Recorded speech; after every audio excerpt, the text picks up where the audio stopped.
Hey there, it's another week. It's another One More Rewrite podcast. Up this week, we've got our missed memories. We've got some movie news, like a lot of it coming out of the Disney studio.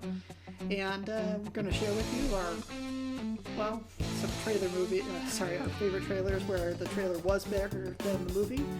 And, of course, our little Lunchbox Brown. So let's start off with some of the stuff that came down the pike this week. Actually, like I said, a lot of it, most of the interesting stuff came out of Disney Studios. I guess it's surprising to think of that because the first thing we wanted to talk about was Star Wars announcing, Disney announcing that Star Wars, not only the next movie up was going to come out in like 2017, sometime midsummer, I believe, but also they're doing their first spin-off, which is Star Wars Rogue One. And I don't know if you caught that part of the news or whatever. I did notice that they had announced the name of the new Star Wars. We still really don't know what it's going to be about, although I guess judging from Rogue One, we could think that it has to do, and they came out with a video game some time ago, the Rogue Squadron. I seem to recall. I never was a video game guy, so I never played any of the Star Wars video games. They were fun. Some of them were. Some of them were weird.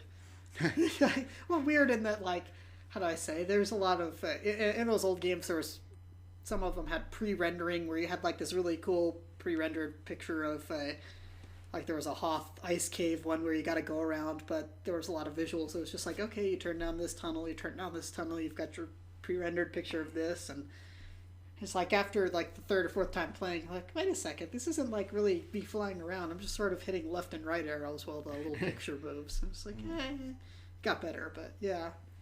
I think, no, the Rogue One was supposed to be their spin-off movie. Right, it's a standalone movie, but I think that just from... Because wasn't Rogue Squadron X-Wing? Yeah, Rogue Squadron was the X-Wings. And so maybe it's a show about X-Wing fighters. Might be kind of a military-esque movie. Maybe. I mean, there's a lot of possibilities. One of the things that would have made me think is that the possibility of the Empire being back, so to speak, in the newer set of films is very real. If they have like a Rogue Squadron, because it was supposed to be... I mean, the whole thing was that they're the rebels, they're the rogues, whatnot. So the idea that they have Rogue One or whatever has to be centered around a universe where the Empire either is coming back into its own or still exists.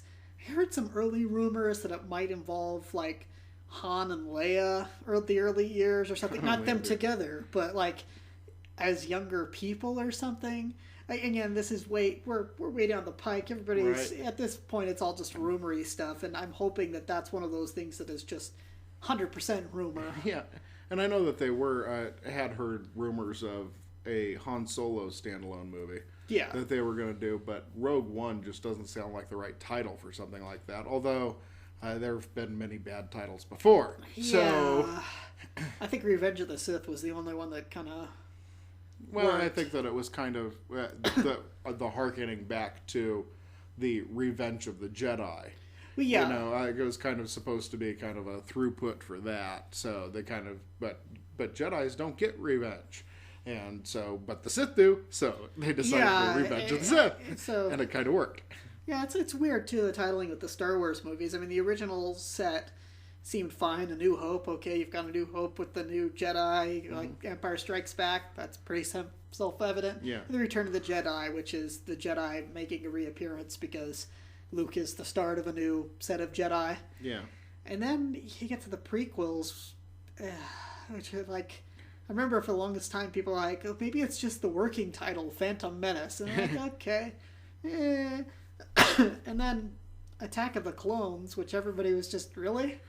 Well, see, and I think Attack of the Clones might have worked better for the first movie if they would have had clones in the first movie. They really should have started it later. Yeah, that's what I've heard a lot of people say that. If they would have started it without Kid Anakin and had them just as older adults. Yeah, cut into it a little later. Maybe instead of, starting it with Kid Anakin, maybe we could start it with an adult Luke Skywalker.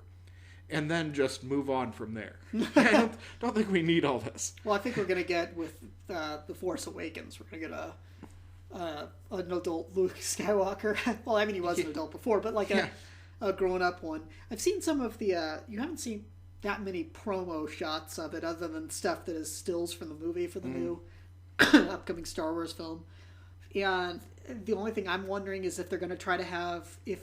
I'm actually wondering if Mark Hamill is going to have a beard in the movie, because I've seen recent appearances with him where he has a beard. So I'm kind of wondering if they're doing this thing where he kind of is going to look like Ben. He's going to look a little bit like Obi-Wan. Well, that's kind of what... That's just my fingers being crossed that they kind of go for that feel, because that would be cool, and that would tell me that whoever's in charge of the franchise now kind of has some idea of where they're going with it. Yeah, that the brain trust handling this is like, okay, we all know that the first set sucked. Yeah. That the prequels did not meet expectations by a long shot.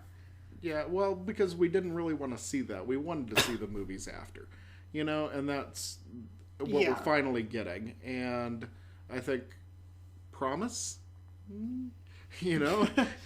I think that with the standalone movies and everything, maybe because Marvel has thankfully shown us the way that you can do standalone movies and then kind of mix them into your larger titles. That's a good point. I think that because that it's been done before, now Hollywood goes, oh, you can do that? You could think long term? Yeah.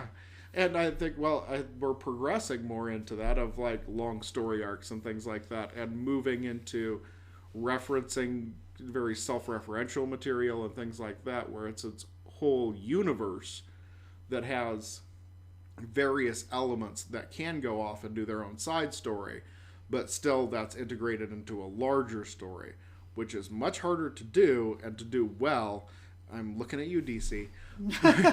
Hard to do and hard to do well, but it is possible. We've seen it done, so we know that there is a way to do it. Yeah. So I'm hopeful. I'm hopeful too, but I'm hopeful. I will remain tentatively hopeful, because Star Wars, despite the ruined childhood-ishness that was the first... I kind of enjoyed the third movie, but the first two movies of the prequels just...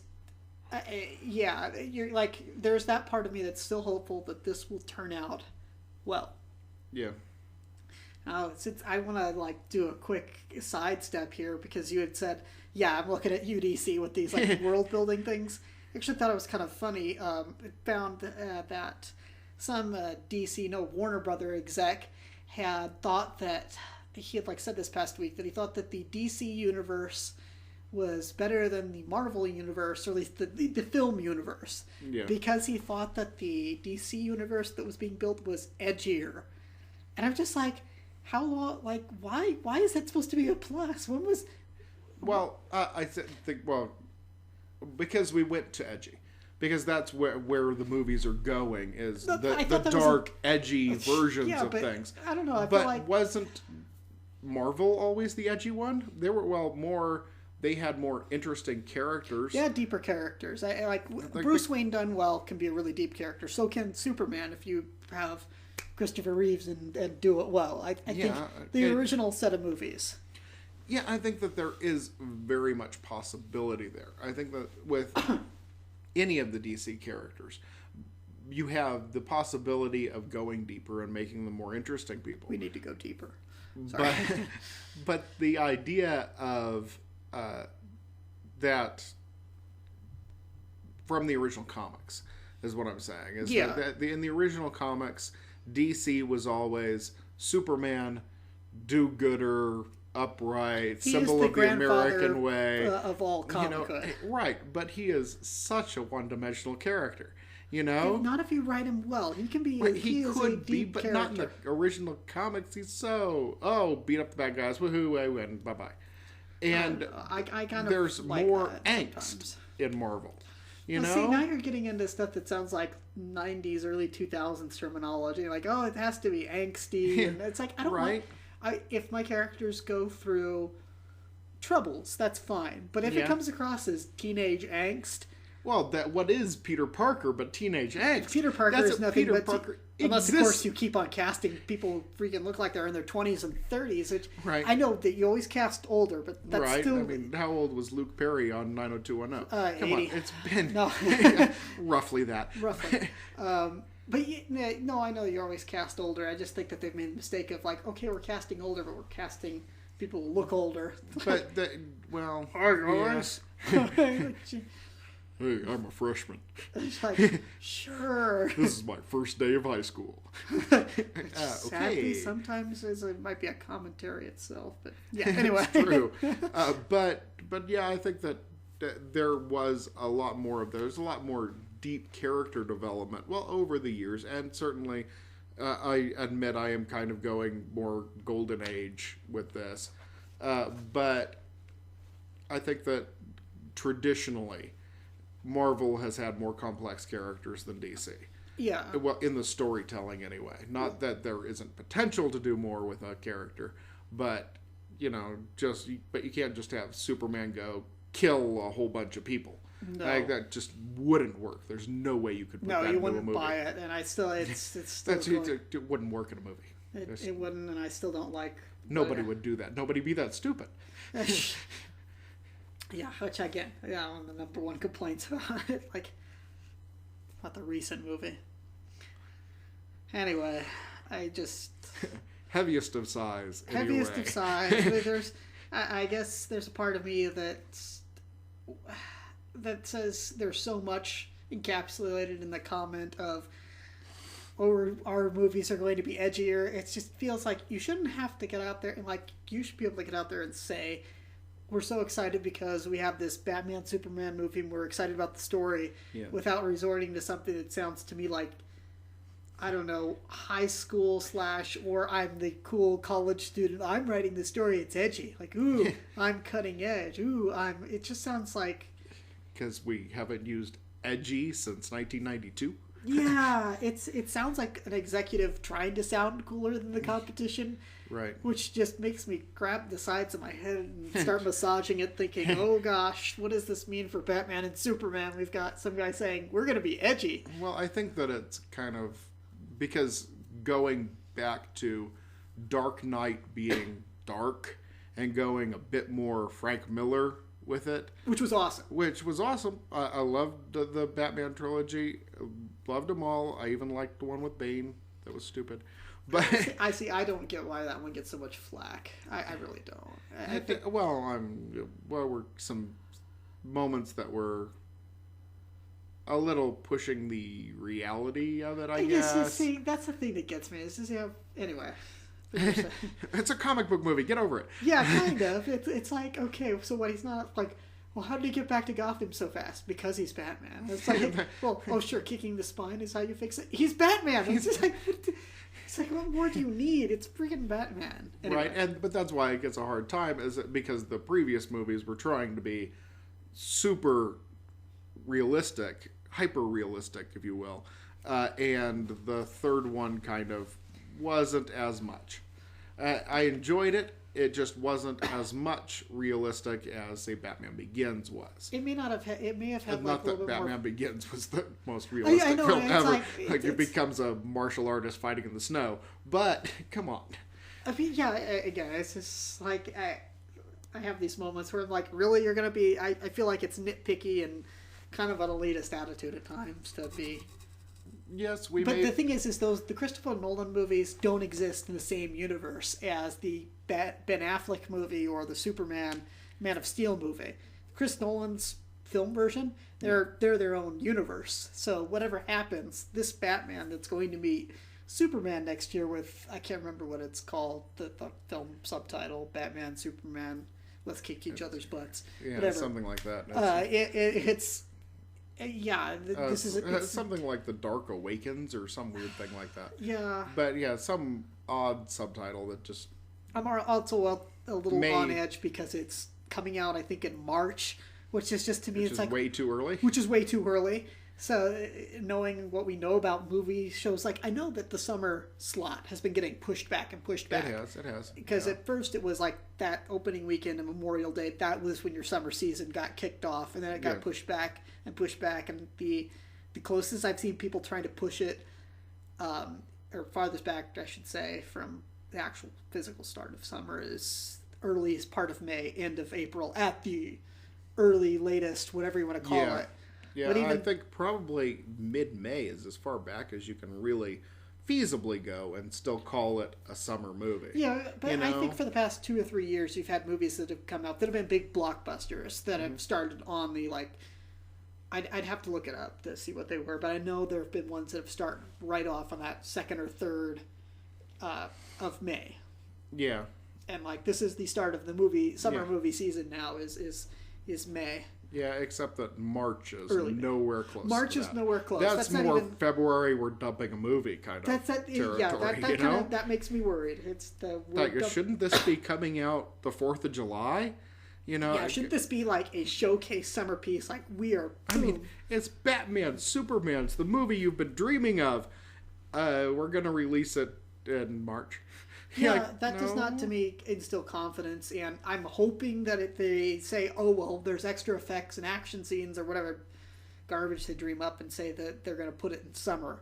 Yeah. I'm not sure what the summer of next year looks like. I'll have to look, and next podcast we'll kind of see what it's up against feasibly. Yeah. But yeah. Try to figure out what it'd actually be up against if it came out in July. Yeah, the fact that they're not even dumping it in April also makes me wonder, because there have been some movies that have, I don't want to say dumping, but have been dropping it in April. Yeah. Make me wonder what in the world is going on in April of next year that they won't even get it that close. Yeah. Because they're obviously worried about, well, not obviously, but to me that says they're worried about other films that are coming out in May or even in April that would siphon off potential box office. Right. Well, that would be the only feasible reason, is that there's too many huge movies coming out at the time, so they can't do it, because you need 2 solid weeks. Yeah. Like, you need 2 weeks where you've got nothing against you, or nothing that's in the same market. Yeah, like if there's a kids movie opening up the following weekend from a Batman Superman movie, that's not exactly pulling in the same audience and dollars wise, or a chick flick. Right, exactly. Which what was there was some movie that came out the same exact time as Dark Knight, because I remember going to see Dark Knight with a friend of mine, and my wife and a friend had gone off to see something else. It was like there's the demographics right there. The guys go this way, the women go right. Yeah, exactly. Which works. I mean, counter programming works. I think the first one I remember where it was just huge and everybody went, wow, counter programming is perfect, was what's My Best Friend's Wedding. Oh, I was going to say Big Fat. I knew it had wedding in the title. I was going to say Greek Wedding. Yeah, that's kept running through my head too. No, that's My Best Friend's Wedding, which opened opposite some other huge action movie that ended up taking the weekend. But My Best Friend's Wedding was second with a huge number. It was like 30 million or something. It was just gigantic. And it would have been top of the box office if it hadn't been for the big action movie that came out that same weekend. I'll have to look that up here in a second. But yeah, no, counter programming works, and it's just, it's weird to think, excuse me. It's weird to think that I had some kind of thought there and I totally lost it. That happens. Yeah, it's weird to think of Batman, Superman coming out at a time that's less than summer. Yeah. And it's weird to have an executive say something about, try to say something that, I think we had talked about this last podcast, or at least last time we met, that there's this weird sort of business culture, you use words that nobody else in the world uses. Right. And it just makes me wonder and worry when I hear somebody use popular, quote-unquote, terminology that was popular 15, 20 years ago. Right, and I think that's fundamentally just using the wrong words to describe what he meant. Because I think that from that he was saying darker, which, yeah, I can appreciate a darker take on something. I enjoyed Maleficent, which is kind of the darker take. I like a darker take, and of course, as we said, that Batman movies, Nolan versions, are darker, and definitely that works with Dark Knight. But you can't go darker with Superman. No. Superman isn't dark. You know, you don't want to do that. We've all seen the pictures of Nick Cage as Superman and what was going to be the dark Superman, dark, edgy Superman, because Nolan's Batman had just come out and they went, ooh, make him dark and edgy. And you go, wait, no, true justice of the American way. You don't do that with Superman. Superman is bright colors and running around. Superman is Batman forever. Yeah. You know, it's... Well, minus the neon and... No, add more neon. Superman needs to be Superman 4. I mean, come on. It's the quest for peace, for goodness sake. Okay, maybe not that far. I was going to say. I pushed it too far. Yeah, no. I went too far. Definitely not Richard Pryor either. We don't need any Richard... I like that one. Yeah, but that was more Richard Pryor's movie than it was. It wasn't a Superman movie. It was a Richard Pryor movie. With Jester. You know, he's funny and all, but yes, it is more of a Richard Pryor movie than it is a Superman movie. But I enjoyed that. It's not the Superman movie. The Superman 2, the Richard Donner edit. Yes. Was, but because the actual released edit, the theatrical version was way too much Batman Forever. But yeah. Okay. Speaking of movies that are embarrassing, I want to talk briefly, and ever so briefly, about, before we get on to the more fun ones, Zoolander 2 having been announced this past week. Sort of in their own little, I didn't like it, you're giving me that, like, what? Look. Gave you my Scooby-Doo. Yeah. How do I say it? They announced it on the runway with Ben Stiller and Owen Wilson walking down, being their characters from before. Mm-hmm. I saw some close-up shots of them thinking, you know, like, I can get, like, a decade or so ago when they did this, they had smoother skin. Do I sound bad saying that? I don't care. Pretending to be supermodels with the brain the size of a peanut, but I swear, okay, so my first encounter with this original movie was back in the theater days, and even then I felt like brain cells dying anytime I had to check on sound and picture and those things. And I got the full dosage, so to speak, just the other week when my wife was watching it incrementally as she wanted to try to find something stupid to fall asleep. She'd watch like 10, 15 minutes at a time. I'm sitting there at my keyboard writing, and I'm just like, God, this is just... I turn over and look. She's like, aren't you supposed to be working? I'm sorry, honey. I'm just impressed on how stupid this is. It's just, why are you watching this? Like, I need something to shut off. I'm like, okay. And you watch this, and it's... I've seen memes from it pop up. Like, what is this? A whatever for ants? Yeah. And that's still a popular phrase to this day. But... overall, I'm just like, I don't get the appeal of doing a sequel to a movie that came out like about a decade or so ago. Yeah. That it made some money, but it wasn't like wildly successful. Runaway successful. No, it was a mediocre box office.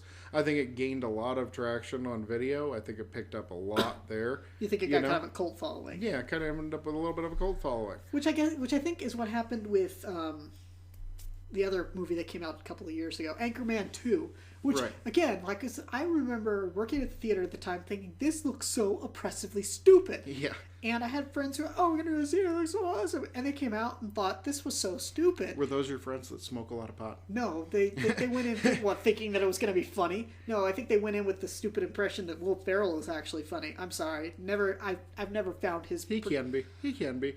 Not in a lot of his movies, but he can be funny. Totally like Stranger Than Fiction. That's the only movie that I've liked. And Elf. I've tried sitting through that.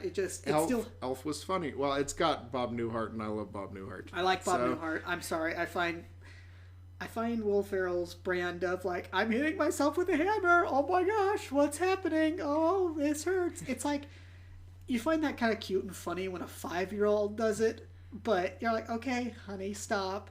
Here, you don't say, here, oh wow, that's awesome, honey. Let me give you $20 million to make 5 more little snippets of the same stupid, I'm hitting myself with a hammer. Why is it happening? Like I said, I liked Stranger Than Fiction. He was muted. He was himself, but muted. Mm-hmm. But anyway, going back to Zoolander 2. Going back to Zoolander. Okay. I don't get the appeal. I hear what you're saying. I'm going to let you finish. But I like Zoolander. And boy, do I hate stupid movies. I hate stupid movies.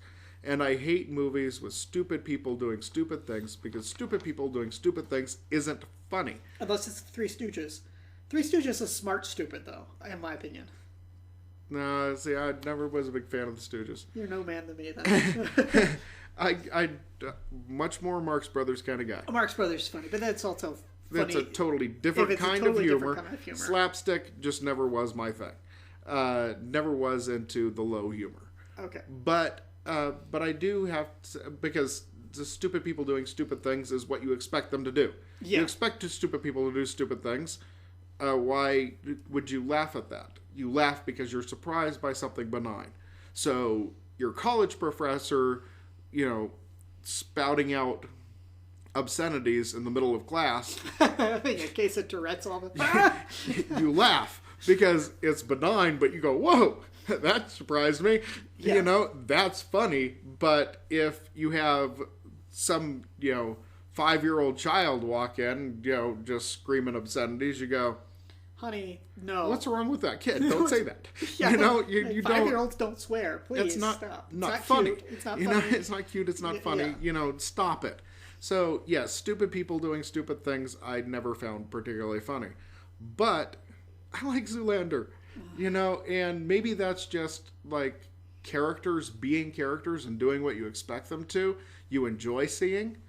And I know that, from watching sitcoms for so many years. Of course, Larry's going to get sucked into Balky's weird idea. Wow, I went back there. Yeah, but... Of course, Neil Patrick Harris is going to show up and he's going to talk about all of these women he's banging. It's kind of, you expect that, and so you enjoy seeing that. I think it's more of that. Rather than thinking that something's funny, you enjoy seeing a character being a character because you're kind of comfortable with that. So, I kind of enjoyed it. I thought there were some kind of, little things in there. There were little moments that I thought, what is this? A building for ants? I thought was a little I admit, funny. I will That's admit, a funny line. I thought I chuckled at that because it's a funny line. Yeah. And there are a lot of movies out there that are just horrible but have that one moment that you're like, that was kind of funny. But that was a pretty good line. Yeah, it's like, okay, that was kind of funny. I think that there is just I would build enough. A sequel around that. I think you're right. I wouldn't have done a sequel. Would you do a whole sequel? I Can you do a sequel? Wouldn't have done a sequel. The sequel's going to be awful. There's no way it could be any good. We enjoyed our brief moment in the sun, and you can't do a sequel to it. And it's like, I feel bad. It's like Ben Stiller and Owen Wilson that hard up for work. I feel bad about Owen Wilson, actually, because he did several years ago have a suicide attempt. Yeah. So, I know he's working. I appreciate seeing Owen Wilson. And he's a good actor. I think Ben Stiller is, too. I've enjoyed him in many things. And I think that he has a great sense of humor. And I've enjoyed him in a number of different movies. Sorry. Dodgeball, not the least of them. Watch the unrated version. The rated version is awful. Dodgeball. Yeah, no, for some reason I was thinking basketball. The rated version, the theatrical version with of Vince Dodgeball. Vaughn and, The theatrical version is not very good. But the unrated version, they basically did an entirely different movie. It's all alternate cuts. It's an entirely different movie, and it's actually funny. And most of it, I don't know why they didn't take with the original takes, because it would have been probably the same R-rated movie. But then there's a couple of things that I think maybe the Academy would have objected to. But basically the entire movie is alternate takes of everything. So, the unrated version is the good version of the movie. It's like, wait a second. Yeah, maybe I'll check that out, because it's weird to think that would have happened, because I know, in comedy, timing is everything. So, yes, exactly. If something doesn't feel right and you have a team of comedic actors working, you'd think they know, let's do that again. That just did not, the beat was off. We gotta try and know that instinctively. But, of course, they aren't the ones in the editing room, so you could have somebody else who watches the different cuts of it and are like, okay, let's use this one. Yeah, exactly. And then if you have to cut out a joke from the middle of your joking, it throws off the timing of everything. You know, like, even if that joke wasn't the good one, it's the one that the MPAA objected to, so you got to cut it out, but it's in the middle of a flow, and it throws everything off. Yeah. So, yeah, watch the unrated version of Dodgeball. It's actually funny. I'll give it a shot, maybe. But, yeah, and that's... but anyway, back to Zoolander 2, which is invariably going to be awful. There's no way it could be any good. Although Anchorman 2 has the giant battle at the end between all of the news groups from everywhere, and that is funny. I did not like Anchorman, the original one. Didn't think it was that funny. I watched Anchorman 2 because I watch everything. And there were a couple of funny moments, but that battle at the end, it's worth watching the entire movie, suffering through. I was going to say, don't you mean suffering? The rest of that movie, to watch that, because it's great, and there are so many great cameos just in that fight at the end. Heck, just fast forward through and watch that fight. I was going to say, heck, but I need it in context. No. Well, there are a couple of jokes at the beginning and during it that the context helps with, but no, it's just the battle between everybody is funny, and you should watch it. Everybody very good there. Okay. So yes, but Zoolander 2, invariably might have, like, maybe self-referential, maybe reference the original. Might have I'm gonna watch it anyway because I liked the original one, but I do not expect good things. And but I watched a lot of movies I didn't expect good things from. Okay. I watched Neighbors last week, and I didn't expect good things from that either, and I was suitably disappointed. Okay. I'll tell you a movie I'm expecting good things from is Tron 3. That just being announced, like, I'm such a huge fan of the entire series. I still got to finish watching the entire cartoon that they put out. I think it's still on Netflix, but they had put out like this sort of prequel cartoon to Tron Legacy, and it's actually done in this very cool stylistic way. If you haven't seen it or caught it, I'd watch it. I haven't checked it out. It's actually really well done. And it's got voice actors who actually know what they're doing, and it's got Bruce Boxleitner, which is always cool. Mm-hmm. But yeah, I'm excited. Loved him in Scarecrow and Mrs. King. He was pretty good. Some of these actors are just like, wait, what happened to him? He was actually kind of fun. Yeah, he was so good. Well, he was kind of the chiseled jaw. He was a chiseled jaw. He was a guy. They're man's man. Yes, yeah. Tron 3, and honestly, I missed the announcement on this one. Really? I didn't even know that they were doing it. Well, I had to assume. I mean, the Tron 2 was so huge, and everybody had been so anticipating it. And an awesome soundtrack by Daft Punk. Yeah, it definitely excellent soundtrack. But Daft Punk is always great. Yeah. I think that, and I think the long wait made some people tend to be harder on it than it needed to be. I thought that except for the first shot in the bedroom, I thought that the Jeff Bridges CGI thing worked fairly well. I thought so too. With Tron Legacy, because I understand that people are like, well, it didn't look exactly like him, someone in Uncanny Valley. And I was like, you know what? For me, that works awesomely in the context of them being in this computer universe, because you don't want it to be exactly right. I think that it's cool that it's kind of off-puttingly like it's Jeff Bridges but not Jeff Bridges, and it's like this digital version of him. So of course there'd be mistakes. Like, I can make leeway in my own mind for why it works awesomely to have a digital Jeff Bridges versus real Jeff Bridges, which is still kind of a cool matchup anyway. And I honestly, by that point in the movie, I was so into the movie that I was just going with it. Like, I didn't even notice any Uncanny Valley there. I was just like, wow, yeah. Like, I just like riding along for the ride and just kind of went through it. Well, there's and I know now when people point it out, and I guess, if you're watching it on video, those kind of things tend to stand out a bit more than if you're staring up in reverence at the big screen, because you're kind of sucked into it because it's all around you. But I think that but I liked Legacy. I liked it a lot. Not as much as I love the original, probably just because I grew up with the original, and so I kind of have that as kind of a special memory for me. And that is a big door. Yeah. You know, you have, but then there's references to that in the new one and in Legacy. And so, you know, I think that there's those things. I enjoyed the first one, obviously, because everybody did. I enjoyed the second one because everybody who's a real Tron fan did. Yeah. and yeah, I can't wait. Tron 3, like, I had to assume that they were going to do one. I just didn't know it had been announced yet. So yeah. No, I don't know. I'm wondering if they're going to be able to find some way to bring Jeff Bridges back. I hope they do. I think. Oh well, I don't think you could do it without Jeff Bridges. You can't do it without Jeff Bridges, and I think that how do you say his name? Garrod Hedlund or whatever. Whoever the guy was, the guy who played his kid in the second in Legacy. I don't know his name. I can't remember how to pronounce it. It's something Hedlund and Olivia Wilde. That it'd be a little bit more Olivia their Wilde movie. was great. But She was really good, I'm enthused to return to this cool world of like neons and blacks and just.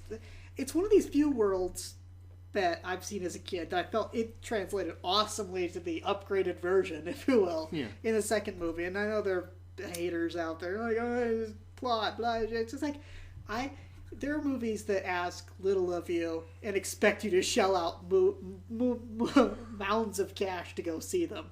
Yeah. And this one, I felt like it put in the effort to world build a little bit. Like, this is how we think this would look and whatnot. There's that opening narration in Tron Legacy where he talks about, like, I imagined that this is what would the world look like, and then one day I was sucked in and that's what it looked like. And I'm like, that's kind of cool because, I don't know. I'm obviously kind of nerding out on this. I love the movie. I love the fact that there was a sequel. I was worried that when they had canceled the cartoon, that meant that there wasn't going to be a sequel and they would just leave it at that. But the fact that it was announced this week kind of got me geeking out. Yeah, and I think that, well, the difference, because if you go back and watch the original, you really realize how little most of the movie-going audience really understood anything about computers. You know, like, really at the time, we didn't really know. You know, I remember coming out of the original and... so that's what's really like in computers. You know, like, I wonder if that's true. I said, like, Dad turning to me and saying, telling me, you know, they did that in computers. And I went, no, computers can't do that. I'm like, no, there's no way you could get a computer to make graphics like that. Like, there's no way that could happen. You know, they must have done it some other way. I had no idea. I mean, I was, 5? You know, at the time, I was probably 10. If it came out in 84, you were 8 or 7 or 8, because I was like 4 at the time. Yeah, so I had no idea what other method they would have come up with for doing that, but I just knew there was no way that you could have a computer do it, because computers weren't that powerful. Computers can't do that. And now where we're living in the future now and computers can do everything, you know, it's kind of amazing how much more we know and how much more we can do. Yeah, and I just realized there was something that like just clicked with me as we're sitting here. Is that I remember some of the complaints of the second one is I feel like it was a bunch of new fanboys or pretend ones like, oh yeah, I love the original. It's like, I don't think so, because then they go like, oh, that's so unrealistic, that's stupid, we know computers aren't like that, and da da da. And I'm just like, you know what? I think about it as it's computer Narnia, okay? Yeah. You are going through the door into this magical world that takes place in computers, just sideways out of our own reality, and it doesn't have to be, I don't know. These are the same people who like think they're brilliant for having gone to see. I don't know. See what? Come on, finish your thought. Well, just no, the more pretentious Oscar baiting movies. I'm better because I watch Milk, and Milk was a good damn movie. Come on. But like they think that that's the only films in the world. You know? Well, yeah, and you know, I'm better because I only watch Oscar bait movies. Well, yeah. Sure. Well, I see it more as people that point out technical flaws in the net. You know, she's getting on the net. Are you talking about the one with Sandra Bullock? Yeah, or hackers. Really? That's not the way people actually hack. No kidding. Of course it's not. No, swordfish isn't realistic. That's not real hacking. No, we know. Shut up and go sit in the corner. You know? Yeah, don't quit picking nits and go sit in the corner. I'm done with you. Yeah. Have a nice day. Like, I'm over. If it was more real, like, look, I went to the movies for a bit of escapism. If I want realistic, yes, I'll watch your Oscar bait movies, but I'm not going to sit there and But anyway. yeah, we're not going for realistic. And now, I will grant you, I think that whatever specialty you have, whatever you know a whole bunch about, you're going to be going, why is he doing it that way? Or that is totally not what you do.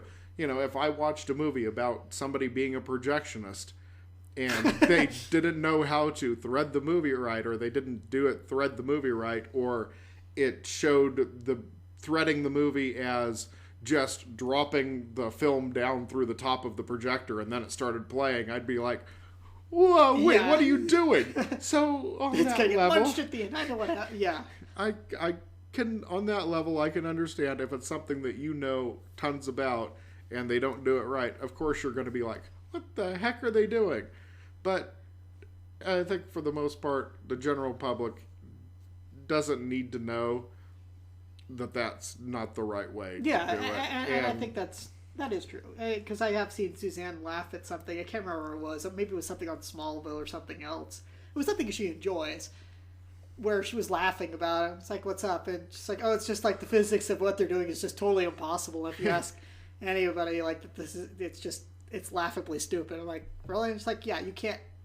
I think it was like you can't fall faster than another person, just because you want to. Yeah. And it's like, yeah, okay, that makes sense. You think about it for a second. Like, Spider-Man's not willing him to fall faster than than terminal velocity. Right. 32 feet per second. It works the same for everybody. It doesn't matter if you're a superhero. Except, I guess, probably Superman could get down yeah, to the bottom Superman's of it, the exception. Because he could fly down and he could, like, accelerate him. Anyway, we digress. Anyway, one last bit of Disney news. Okay, Frozen 2 has been announced, which is sort of one of these, like, okay, there's a part of me that just hangs my head and says, yeah. Because of course it was. Because of course it was. And it's probably not going to be direct-to-video. Not if they're smart. They'll put it in the theaters. Of course.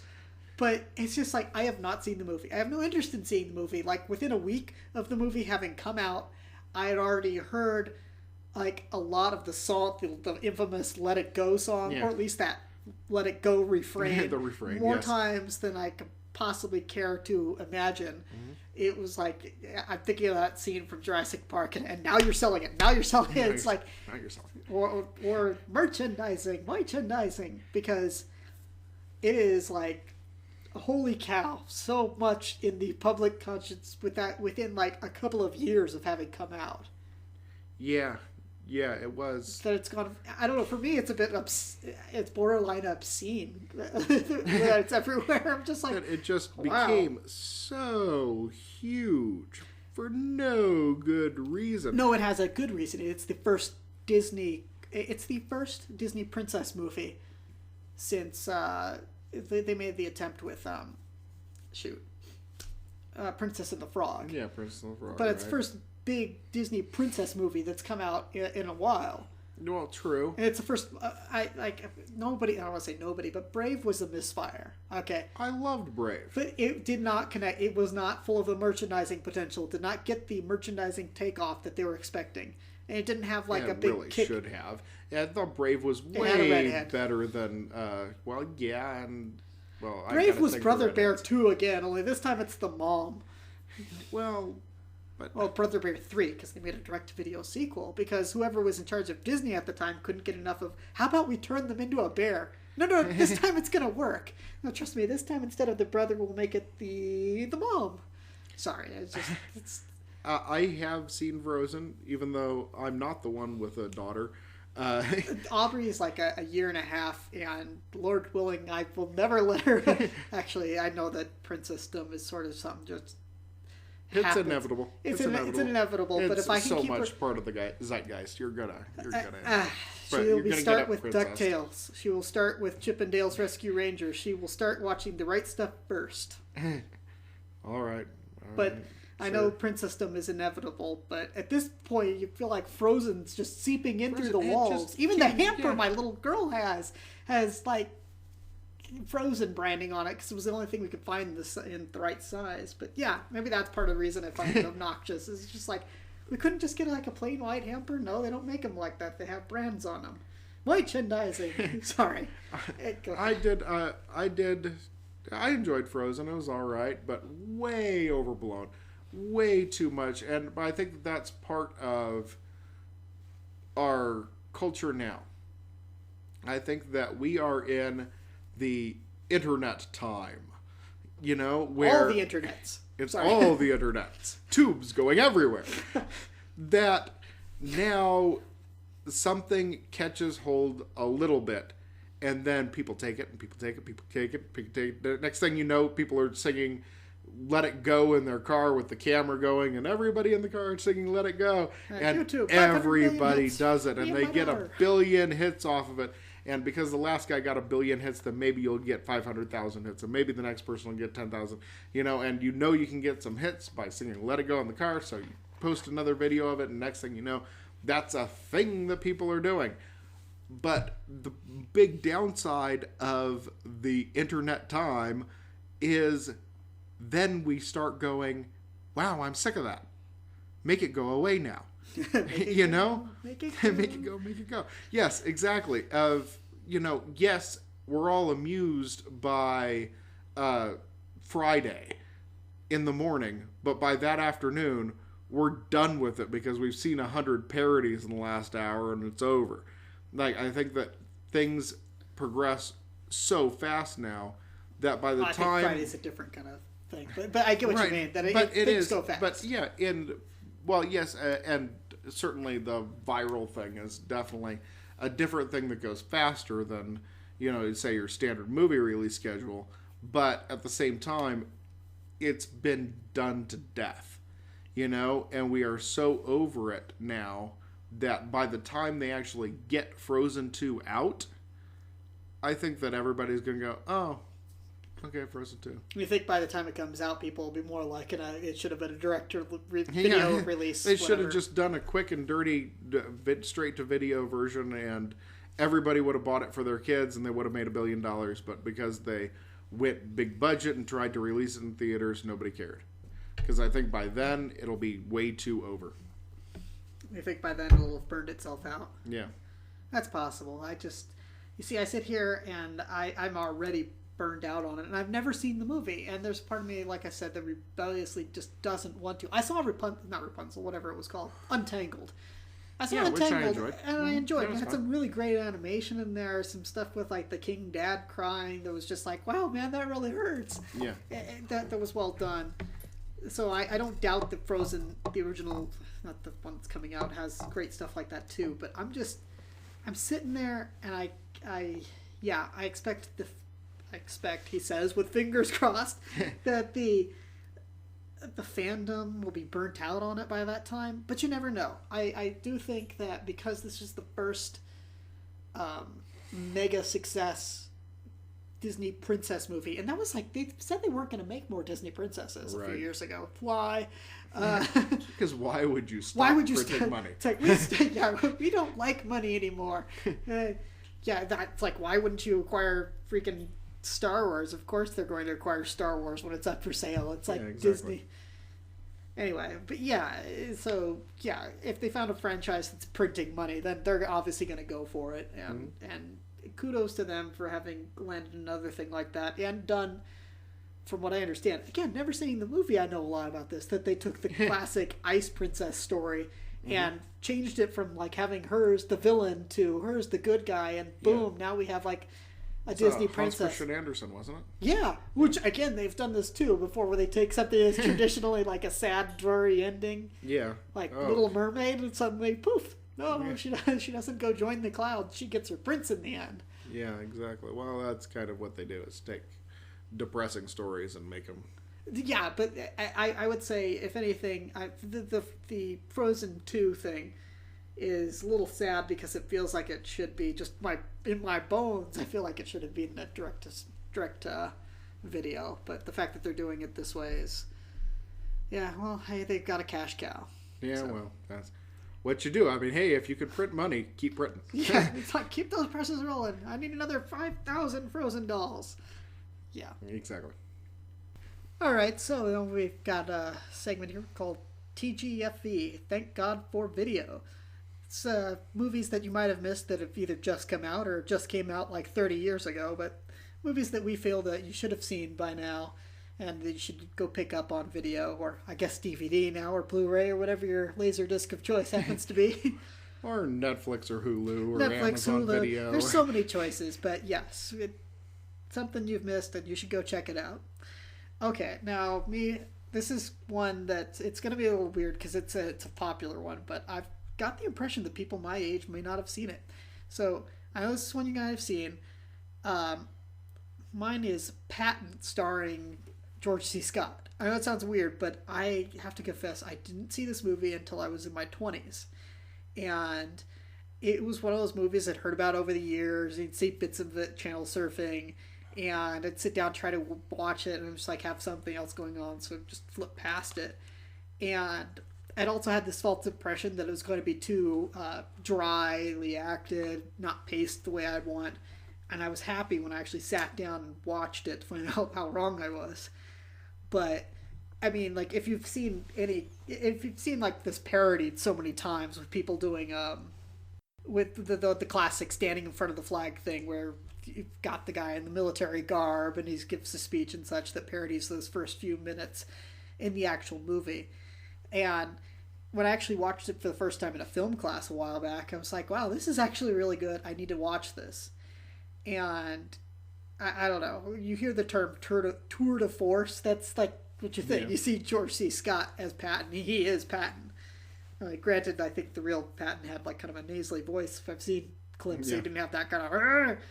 But still, it's not just an effective period piece because of Scott's acting. It's great side characters, the dialogue, everything about it. But obviously George C. Scott's the glue that holds the whole thing together, which you need if you're having like basically a film about one person, and right. It's like a piece like that. As I was saying, there's that famous scene that people may think they know of him standing up in front of the flag where he's giving the speech. But put your hand in a pile of goo. Yeah, or they've seen the numerous knockoff parodies of it. Right.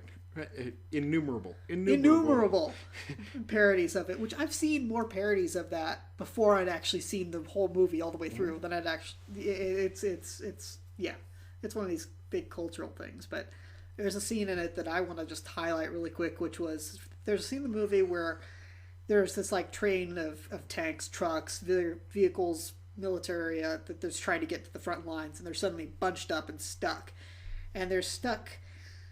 And it turns out that they've got to cross this bridge, and there's a local villager who's holding up them passing because he's got like his livestock crossing this thing in the middle of rural France. And it's awesome because George C. Scott's character flips out and he tells his guy at the head of the train, it's like, what are you doing with this guard? Why are you fooling around with this? And he orders him to shoot the animals and throw them in the river so they can get the train moving. And that happens, and you cut to the train of vehicles moving along, and the villager looking kind of like, what the heck just happened, like shell-shocked here. But it's awesome, both because you can tell how much of a utter jerk that he is in this, but at the same time, you totally understand that he was absolutely right to do that, because like it seems obnoxious, but he's putting lives in, like hundreds of lives in danger. They ultimately, like George C. Scott or Patton in that role or whatever, is trying to save these little villages and such, and he has to get the train moving. And I know a lot of people talk about the flag scene, and that's kind of, in a sad way, become a cliche. But I remember the first time seeing that movie, being struck by how awesome that scene was, that I had never heard of or seen before, or parodied or anything. And it's just like one of those moments that makes you say, this is a really good movie. And having talked to people, I get the impression that all they've seen is either that first few minutes with him standing there giving the speech in front of the flag, or a parody version of it, so they think they know where it's going to go, and they have the same false assumption I did, that it's going to be a certain way. But it's absolutely worth the time. I think it rotates regularly on Netflix as a streaming movie. But if not, it's an awesome movie to have in your collection, because it's just... George C. Scott is Patton.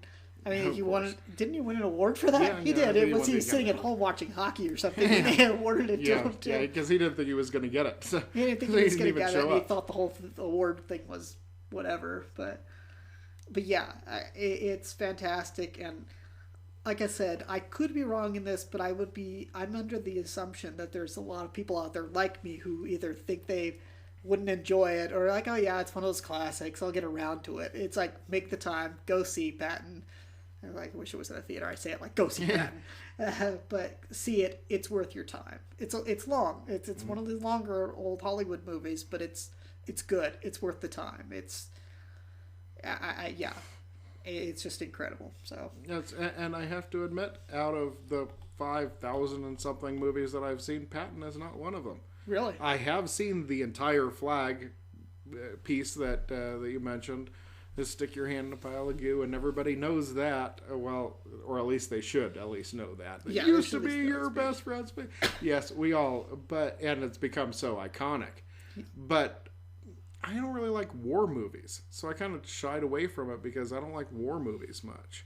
So, is it a war movie? I mean, I guess the last one I saw was Saving Private Ryan. I would almost say it's the war movie, kind of like the same way that The Good, Bad, and the Ugly is the samurai movie. The samurai movie. Well, I was going to say the Western movie that I think is probably the same way where nobody's seen this. Like, oh yeah, it's the Western movie. Right. Nobody ever actually saw it. They just know of it. They know of it, and maybe that'll be my TGFV for next time. But it is a war movie, but it's a well done war movie. And I've seen a number of war movies like from that era. And really, there are only a few that come to mind as ones that are like, if you haven't seen this, you have to go see it. Because there are some that just sort of blend into each other, which happens because you have studios pumping out movies that kind of want to mimic each other and draw on those kind of dollars. But there's this Patton and Bridge Over the River Kwai. Which I have seen Bridge Over the River Kwai, of course. But yeah. But there are only two World War II movies. But yeah, if I only had to recommend two, one of them would be Bridge on the River Kwai, which is on my shelf. And the other would be Patton, because it's one that, yeah, everybody's seen that iconic scene or knows of the iconic scene, but they're like, oh, it's a war movie. I probably, and I'm not trying to downplay what you're saying here, but it's just, but I was kind of like coming at it. It's like, hey, a war movie, really? Like, do I want to watch a war movie?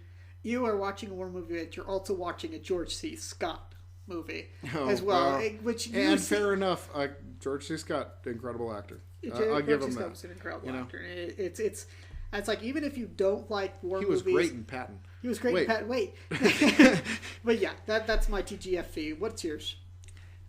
Well, one that I really hope that some of our listeners might have actually seen is Moon. Oh. With Sam Rockwell, which is an absolutely incredible movie. It's just so well done. It's perfectly put together, and I really had a hard time about this because I want to talk about the movie, but anything you say about the movie kind of gives away some of the movie. So I decided I'll go as far as this because it starts because this is fairly early into the movie. Basically, within the first reel, you think?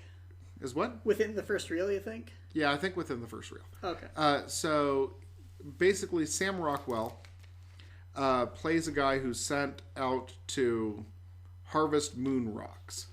They're trying to mine something from the moon. I forget exactly what. But it's not integral to the story what it is they're mining. Okay. But they're mining something from the moon.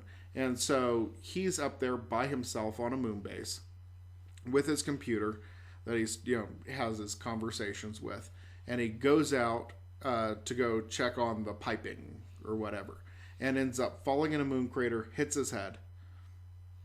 And then sometime later comes to and drives back to his moon base. When he gets back to his moon base, he's already there. Okay.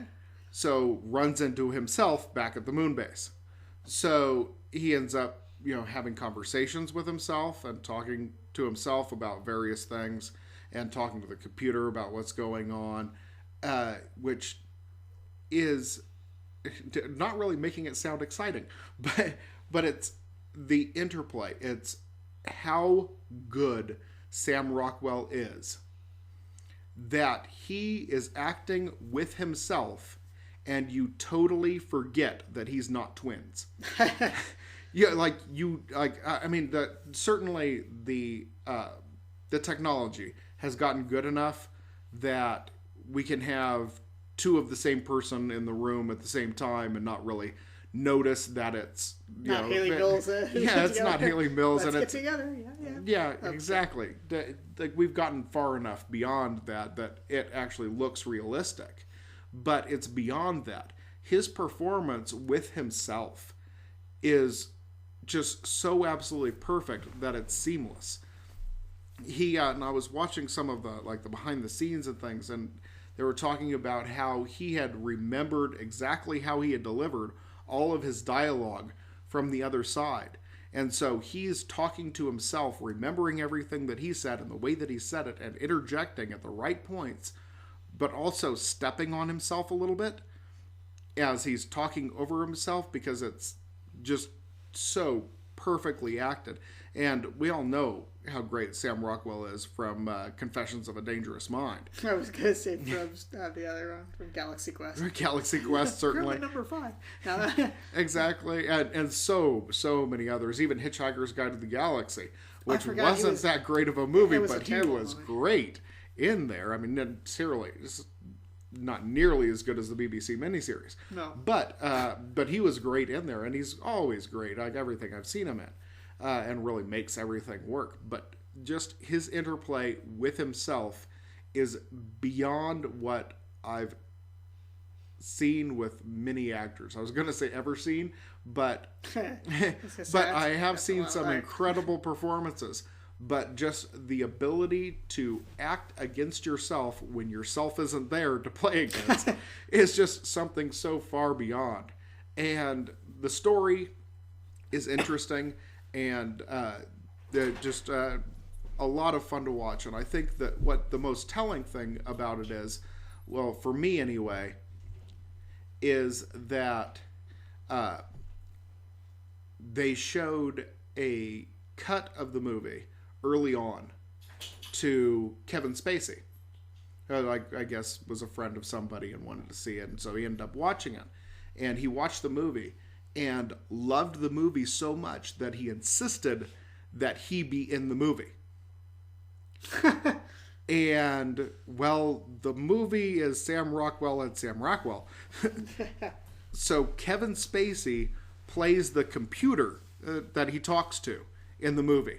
Like, they originally just had, a regular voice actor doing the role, and he insisted that he be in the movie. And so Kevin Spacey plays the computer because he loved that movie so much he had to be in it. I might say something later about how I feel sad how voice acting has gone to the stars, so to speak. Yes, it's true. It's true, and not every actor is meant to be a voice actor. But anyway, it's true. Okay. It's true. I'll have to check it out. And we have to do a whole segment about how much we miss real voice actors and Maurice Delmarche. And, I was going to say Peter Cullen, but he's pretty much one. Well, he's not one note, but famous voice actors have to Peter do that. Cullen, certainly. But actually, I guess that's a new one for this week, is that I haven't seen Moon either, but it's one of those ones that I've meant to see. So I'll have to check that out, actually.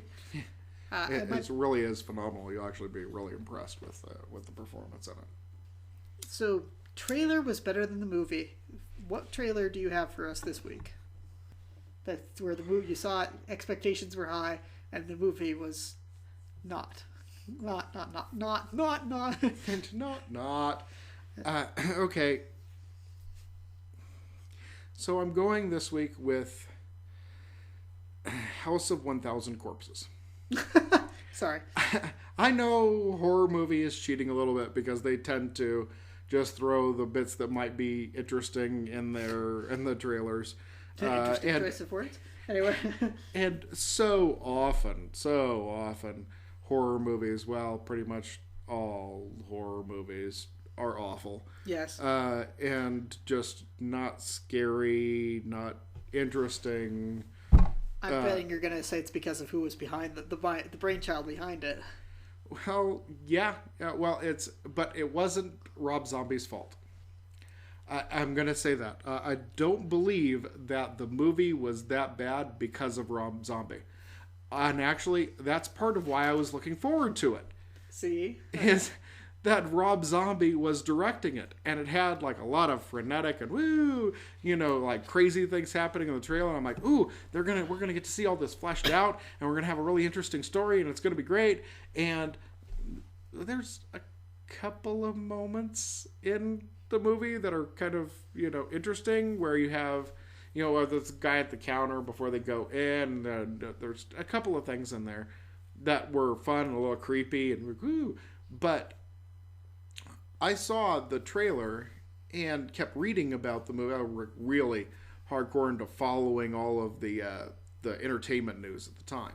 So I kept hearing about the movie and like how, okay, it's going to come out this time. Like, oh, no, they got an NC-17 and the studio won't allow them to have an NC-17.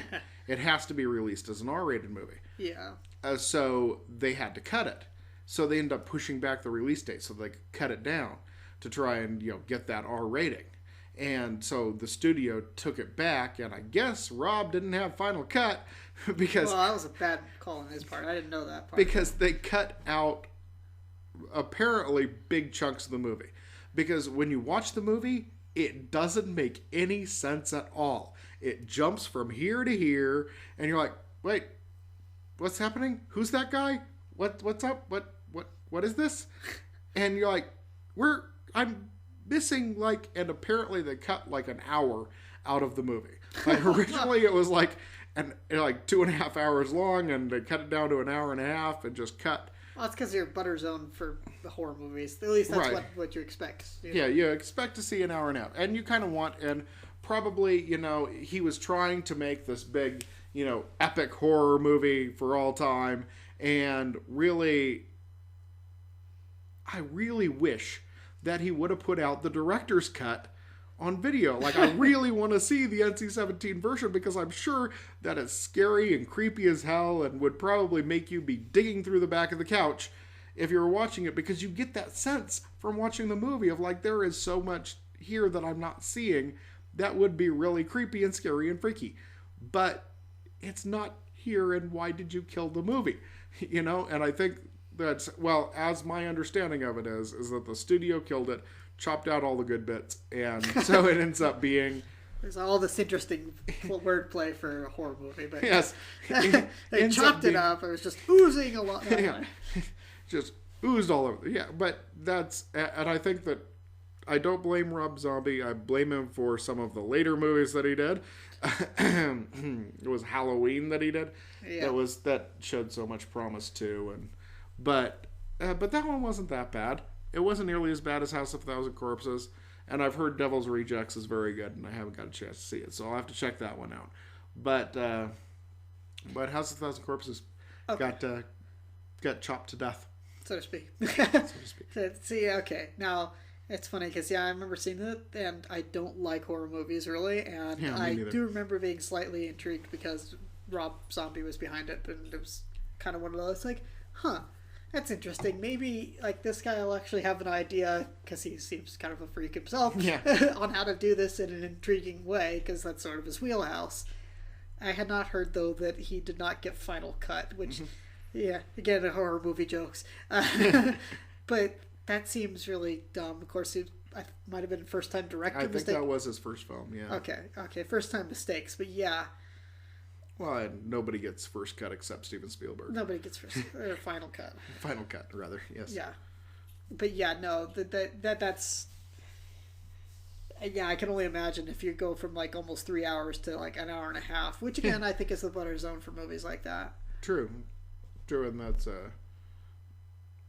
No, I'll save that one for one of the ones you might have missed. Okay. Okay. Almost recommended a movie, but I'm saving it. Okay. Now, at first, this was hard for me. I actually had no idea coming in for trailers better than the movie, and I thought of 3 right off the bat, and I'm going to go with title blue here, Troy. Troy, Brad Pitt, and I don't remember. There's this big heavyset guy who was in a lot of movies right around then. He played he played the Heavy, so to speak. But he was in X-Men too. Yeah, and he was like King Agamemnon in this. And I think it came at a time, right after all the movies, or all the Lord of the Rings movies had come out. So there was kind of this push in Hollywood to make these big epics. Or at least that's what it seemed like. It seemed like every year for a couple of years following the Lord of the Rings movies, there are epics. So you get trailers for things that promised a long movie, that looked epic, that had it had costuming, it had this grand feel, it had a lot more, I want to almost say practical effects than digital effects to drive it. But it was just, yeah, it was filled. I guess at that time, before several of these big epic movies had come out, it seemed to me to have promise. Brad Pitt as the main star. It had Brian Cox as Agamemnon. It seemed like it could go somewhere, but seeing the movie, it was just like, it dragged in places, a lot of places. The big action battle scenes you expected to be there were, I don't know, I've learned since then that you can't actually shoot a giant, huge battle scene and make it boring, which I think, which is just a crime, because you have so many people putting all their time and effort into making these things look awesome, and then to have it turn dull, where you're just like, is it over yet?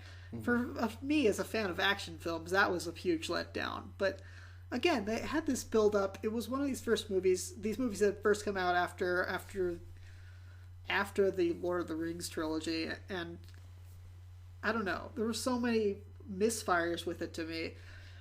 Brad Pitt was not, at that point I had learned that he was actually a good actor, but he was not the best choice for Achilles. He just felt poorly cast. It did, and I love Brad Pitt, but he just Brian didn't fit. Cox was okay, but like, you're supposed to have this like grand, powerful king, and they had this kind of heavy-set older guy playing him. And you're just like, you know what?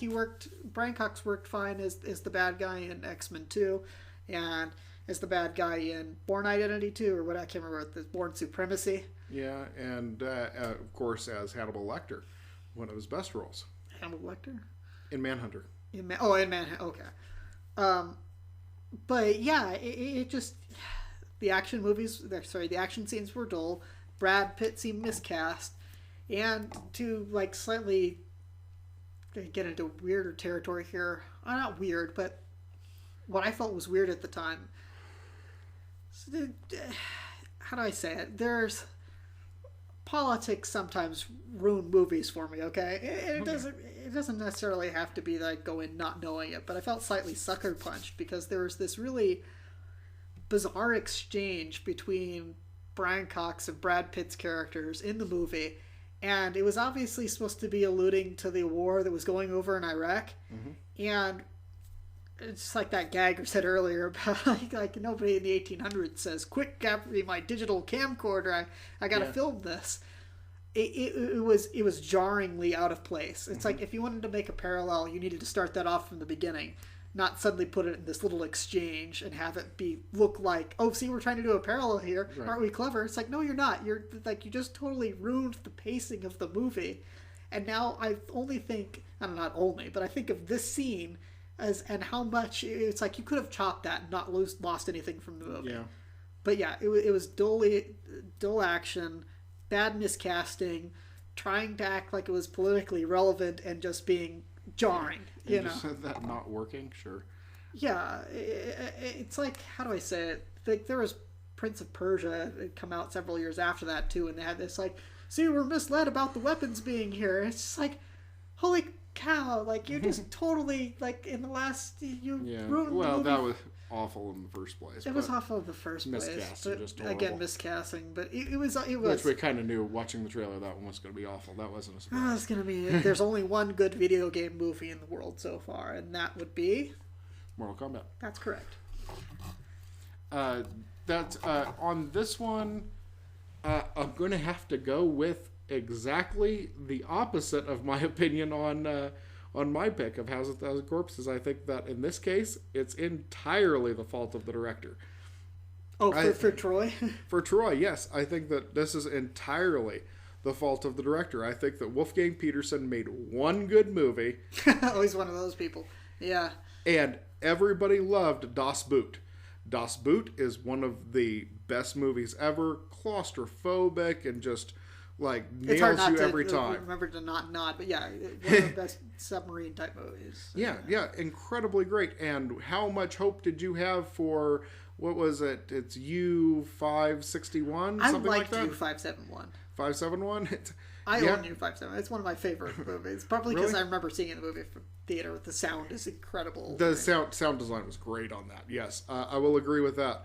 But I guess I went into it expecting more Das Boot instead of more action. I just expect the underwater action adventure going in. Yeah, see, so you were expecting more action adventure, and I was expecting something much more claustrophobic and, caught inside this sub and like very much like Das Boot. And I was expecting something very much like that. And it's really not. Did not have claustrophobia as yes, a theme. It is not even close to it. It's totally different. Yeah. Which I guess, maybe I might be wrong on that. Sound design was great. But and good performances in it. I just wasn't done the way that I was. Yeah, I had some different idea going in. But it's not really his. Troy. Yeah, not really his wheelhouse. Stick with the submarines, man. Like Wolfgang Petersen, submarine movies. That's your wheelhouse. Stick right there. Yeah. Again, I had high expectations, and I think this was before we had like three big epics in quotes, movies that were trying to seem epic and had epic scope with like the casting and I want to say like the costuming, the casting, the music, and it worked for Lord of the Rings, and there were a slew of movies that came out following its conclusion that were just that they tried to get into that same area, and it didn't work. And one of the bigger ones that I remember was Troy. Yeah, and I did have some hopes for Troy. And seeing the trailer, so I see where you're coming from on that, of like some idea that there might be something there. Yeah, but no. But there wasn't. Nope. So if you think we have time, we could talk a little bit about our movie theater memories. Sure, let's go. Oh, a little bit of movie theater memories. Now this one's going to be a little hard focus, and not just specific stories. I want to talk specifically, keeping the vein of trailers. What happens before trailers nowadays? Commercials. And there are two commercials that always come up that we remember with, as disturbing and weird as they were, remember with great fondness. One of them was Nike. They're both by Nike. One is called their Demon Soccer commercial, and another one is Search and Destroy. And it's hard to know where to begin with that because working in a theater, when we were working at a theater, we both first started off working at a second-run theater. So in an era before commercials actually were the norm, and we're not talking like trailers. We're talking like, here's our advertisement for Sprite or a local band or something coming up. But we're talking which really pretty much started when we were working at the second-run theater. We started with the second-run theater when we were working there. But yeah, we had it so that we had to drop in trailers, commercials before the trailer pack, and most of them were like these 30-second to 1-minute spot, which is what you expect for a Sprite commercial, and throw it in there, or your commercial for Dawn or whatever, and they're fairly benign, and everybody enjoys them. Benign being the absolute twist on this, and they were twisted is. Yeah, I'm going to start with the Demon Soccer one, which did not get as many complaints. Surprisingly did not get as many complaints, and that's probably because it was put in the right place first. There's a Demon Soccer commercial where you have a bunch of famous soccer stars. I know some of you are like, famous soccer stars, what? I think Cristiano Ronaldo. Okay, so you can name David Beckham. Whatever. Well, I watch soccer. Sorry. No. Sorry. Football. Football is like a bunch of famous soccer players from the time. They go onto this field and they're transported to hell to fight Satan and his demons. Yeah. And I don't know what it had to do with soccer balls and such. What it had to do with anything. Like, look, wear Nike shoes. They'll send you to hell. Yeah. What? Well, no, I think that it means that you can defeat Satan and his minions. I think that was their well, maybe. I have no idea. I have no idea what they're thinking with these. I still own a copy of that trailer, a commercial. But yeah, that ended up on a number of movies, and we didn't receive any complaints, even though it had some grotesque scenes in it where there's like I'll put a link to it on the YouTube channel, but there's a part where a demon explodes, and it's just like, wow, really? That just happened? Really, I think that part of the reason why that one didn't get any complaints on it was that it's kind of a little funny. It's funny because they walk out. They walk out of the his collar and says, "Oh, maybe they're friendly." Maybe they're friendly. No, it's the guy, the demon. Like, first time you see the demon, you see the demon wings pop out, whoof, and one of the soccer players goes, maybe they're friendly. Yeah, that's true, and it's filled with a lot of just funny moments where they've got the referee is literally blind and the guy's waving in front of him and all sorts of weird stuff. And the popping the collar with the au revoir and kicks the soccer ball right through the guy like leaves a flaming hole. It's kind of funny. It's a little cartoonish. It's a little cartoonish. It's kind of funny. It's a little off the wall because yes, they go straight down. Yeah, where all soccer players go. No, sorry. The one that did get complaints. Now this one, the reason it got complaints is the first time it happened is, I still remember your name wherever you are. I don't remember your last name, but your first name was Jeremy. One of our projectionists at the time put a commercial, which I swear we both swear was called Agony of Defeat. But I guess it goes by the song that plays in the background is called Search and Destroy. Oh. But it was put on James and the Giant Peach, which is it's a Tim Burton movie. Of course something weird's going to go on. But it was put on there by mistake because it was a Red Band commercial. It featured, you may want to explain Red Band, though. Red Band being that it has, most trailers when they pop up, you'll see a green image before you, and like the following movie has been approved for general audiences by the MPAA. Yeah. And that means that, yeah, as weird as it may sound, whatever happens on screen, the MPAA said, yeah, okay, whoever shows up in the one, your 5-year-old shows up, that doesn't matter. This is fine if they see that. Okay, maybe it's not that extreme, but it doesn't have things that you wouldn't expect to see anything harsher than like a PG-13 setting. I think it's. It's basically a G-rated trailer. Well, it's basically safe for TV. It's safe for TV. A safe for TV trailer. Red Band. That's where you get into trailers that have like swearing and blood, guts, possibly quick shots. If you see some trailers, like for the original Kill Bill, that's Green Band, but it has shots that if you watch the movie, that's blood splattered everywhere, not black smears. Yeah. Yeah, that they can fade out and change the colors, and yeah, because it was all digital, so you can just it's all digital, so you can just like, boop, boop, okay, now, yes. And look, there's no blood. Yeah, Asians bleed black. Yeah, exactly. Whatever. Well, everybody knows that. Yeah. Where Klingons bleed one way, Vulcans another, and but anyway, this commercial had puking. It had people tripping over those jumpy barriers. They had jumpy barriers. Jumpy barriers. All tongue tied. It had people jumping over hurdles and failing to, breaking limbs. It had people puking. I think I said that already, but it just goes. It just sticks in your mind, doesn't it? And the female runner that like runs off to the side of the track and just pukes her guts out right there, right on the side of the track. But of course, the most indelible image, the one that is burned into your mind forever, is two boxers sitting there duking it out, slow mo. One hits the other, boom, right across the face, and just extreme close up on his face getting punched as the mouthpiece flies out, along with probably more blood than you would actually see in that situation. Like clearly holding a mouthful of blood when he was hit, and just flying blood. Past the Nike logo. That's it. Fade to red. Yeah. It was, you see that, you're like, holy cow, what did I just watch? Why would I buy Nike? I'm obviously going to have my butt handed to me if I wear these shoes. But, I guess the thought behind it was how no matter how grimy, gross, and obnoxious and bloody that sports can be, it's still glorious fun and whatnot to participate in. So but we do it. We do in spite of these things. But that trailer got so much flack when it showed up. People hated it. And not only that, but as we were saying before, one of our projectionists at the time put it in front of a kids' movie. Ostensibly kids' movie. It's really not. It's Tim Burton kids' movie, okay? It's a movie that people thought was a kids' movie. That's really way more disturbing than it deserved to be. But yeah.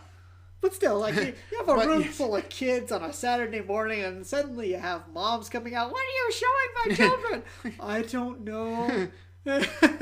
You find out later that afternoon, "What are we showing these people? What happened?" I'm pretty sure that commercial rather got pulled before we actually ended up pulling it. Because, oh yeah, but it was way too much fun. I still enjoy watching that one, and especially the Demon Soccer. The Demon Soccer is still funny. I can't watch more than like once in a while of the Nike Search and Destroy, because it's just like, yeah. You want to get sick watching it, but it was definitely it's effective, it's memorable, and you know it's Nike.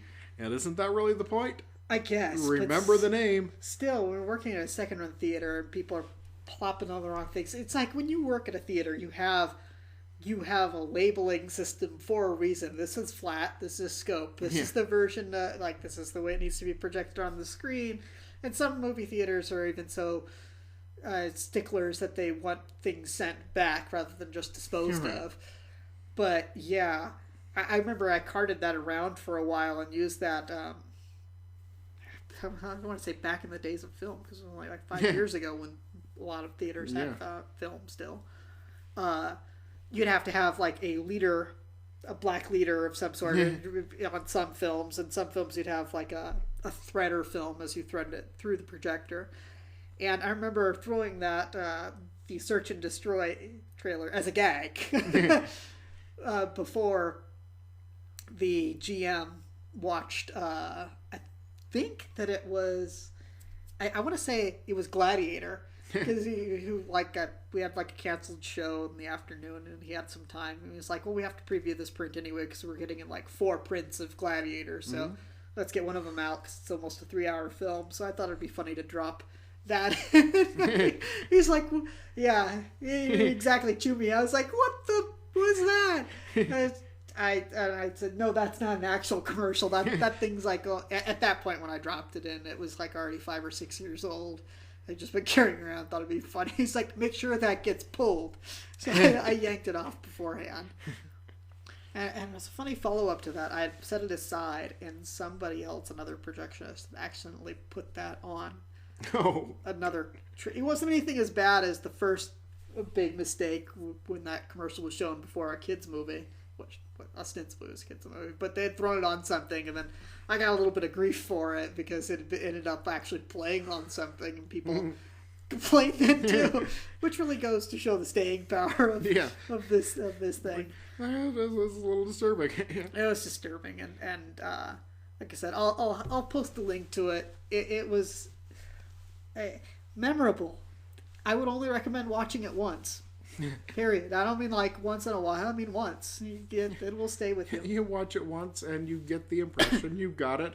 But the problem is that about like 2 or 3 years after, you're like, "Hey, I remember that commercial. Oh, it couldn't be as bad as I remember." It's every bit as bad. It's as bad as you remember. It's bad. Just don't do it again. Don't do it again. You're going to be tempted. Don't watch it again. I had to watch it again. Like, you had sent me the link, and I'm like, "Oh, I gotta watch it again." Why did I watch it again? Why did I watch it again? Yeah, I made you watch it again because I watched it again. And at that point, because Misery Loves Company. Because Misery Loves Company. It had been a comfortable 10 years since I had seen that trailer the last time, a commercial, I should say. And when I saw it again, it was like every bit as horrifying as you remember. Every bit as horrifying as I remember. Every thought I had, that it took me rushing back right to that second run theater of like, why does this even exist? Why am I watching this? Why am I watching this? Make it stop. Yeah. So anyway, I about time to wrap up here. So what have we learned, Lunchbox Brown? Something you want to share with the audience? Man, I've been through 100 different quotes, trying to come up with one that speaks to me. And I finally found one. I did. I thought of one that I think would be great. But I need to rewatch the movie to make sure that I'm getting the context right. Because I've got like how I want to say it, but I got to get the context right and all of that. So I went through a bunch of other quotes and tried to think of things, and I ended up stuck. I got stuck in this continual loop and couldn't come up with anything. So I'm going to go back with one of my favorite inspirational quotes from the movies of all time. Okay, this should be interesting. Sorry. It's like Doc Brown always says. You put your mind to it, you can accomplish anything. Oh, yeah. And really, well, if you break it right down, like, I mean, if you're going to go down to brass tacks, you can't accomplish anything. I mean, I'm not going to be president. Like, probably not going to ever beat Arnold Schwarzenegger in a fight. I'm never not going to be afraid of flying. Yeah, exactly. Like, things like that. There are things that, well, you know, may be able to do. But, you know, like, I'm never going to beat Pavarotti in a rap battle. Oh, he's dead. I think you could win. Maybe. I'm not that good at it. But Pavarotti's corpse can sing better than you. But yeah, no, it is an all-time. But yes, there are things. You can't do anything. Which is like the horrifying thing that you realize once you become a grown-up. You can't do anything. But the other horrifying realization is that if you want to do anything, you have to put your mind to it. Yeah. Like, you really got to focus on something and want to do it and want to make it happen. And while I might not be singing opera at the Met, you know, that may never fulfill that dream of mine. To be the greatest car manufacturer that ever lived, you know, I might not be able to do that, but there are things that I can do. Like, sure, I could become a virtuoso guitarist. Now, it might not be until I'm 70 if I start now, but still, we have a story. But yeah, you'd have a heck of a story, and yes, if I put my mind to it, I could accomplish that. If I put my mind to writing the great American novel and decided to focus all my attention on that, then yes, put your mind to it. You can accomplish something that you really want to do. And maybe someday you can start a podcast. Yeah. So put your mind to it and you can accomplish almost anything. Almost anything. Alrighty. Well, thanks for tuning in and joining us. For Lunchbox, I'm Jester, and we'll see you next time on the One More Rewrite podcast. Toodaloo. Bye.